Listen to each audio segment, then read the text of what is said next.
Hello, Jaguar students. It's your friendly neighborhood math teacher, Mr. Allred, and I'm bringing it to you live here with Unit 2, mini lesson number 5. Today we're going to multiply and divide fractions. That's right. Get excited about that. This is something you've been doing since 3rd or 4th grade. The only difference is now we might have some negative signs in front of some of our fractions. This is your 9th entry in the table of contents.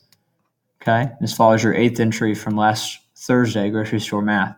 But today is your 9th entry in the table of contents. It's October 16, 2017. And this is Unit 2, mini lesson number 5, multiplying and dividing fractions. Okay, get ready to watch this video. We're going to take a couple notes, talk about a couple of vocabulary words, and then we'll do a couple of examples on how to multiply and divide fractions. Okay, make sure to write entry number 9 at the top right-hand side of your paper.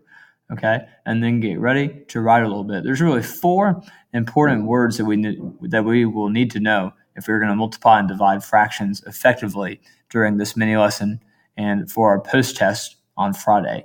Okay, a fraction is a part of a whole. A part of a whole. It's usually given as a division problem that has a numerator and a denominator. The numerator is the top number in that fraction. And what it does for us is it represents how many parts of the whole we have. Okay, so it tells us how many parts of the whole, how many equal parts of the whole we have.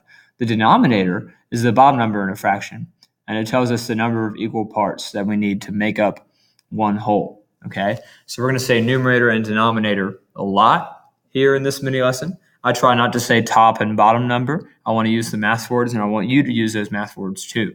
Okay, another big word we might use is reciprocal. We'll use that when we divide fractions. It's a fraction flipped upside down. Okay, so 2/3 would turn into 3/2 if we had a reciprocal. Okay, you need to memorize these words. Definitely need to go home tonight and try to memorize these words. Even if you feel like you already do, make some note cards, some flashcards, and try to memorize these words. Okay, we're going to get started. Right here in the middle, I'm going to multiply and divide fractions. I've got 4 easy steps you can use if you want to multiply or divide fractions. If you want to multiply them, multiply the numerators and the denominators together. So multiply the numerators and the denominators together, just like this. If you're looking at this first example and you're trying to do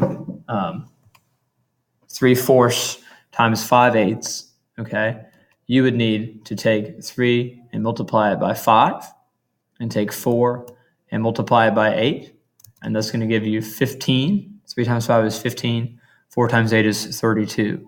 That would be 15 30-seconds. Okay, so actually I have 2 examples there written for you. Okay, this guy up here, and you just wrote an example yourself, okay, of multiplying fractions. Multiply the numerators together and multiply the denominators together. Okay, the rules from Unit 1, still the same. Same signs are going to make a positive, different signs are going to make a negative.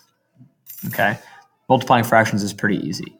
To divide fractions, you can multiply the first fraction by the reciprocal of the second fraction. This is a little bit more complicated.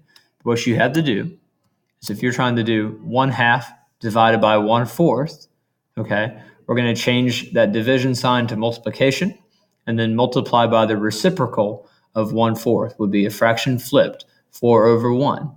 And then, okay, after you've found the reciprocal of the second number, it's just like multiplication of fractions. So you still multiply the 1 times the 4 and get 4, and do 2 times 1, and you still get 1, or 2 when you do that. 4 divided by 2 is 2, okay? If your answer is ever in mixed number form, you're going to change that mixed number to an improper fraction, and you always want to simplify if at all possible. Always want to simplify if at all possible, okay?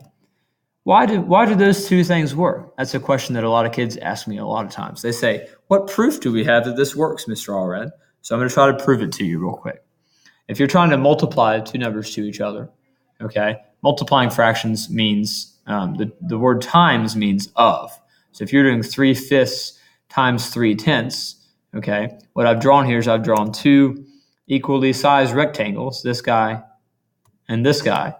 So 2 equally sized rectangles. And then I've actually shaded in 3/5 of one of them and 3/10 of the other one. Okay, so 3/5 of 3/10. See how this is all 3/10 equals 9 60ths. 3 times 3 is 9, and 5 times 10 is 50. So it's 9/50ths.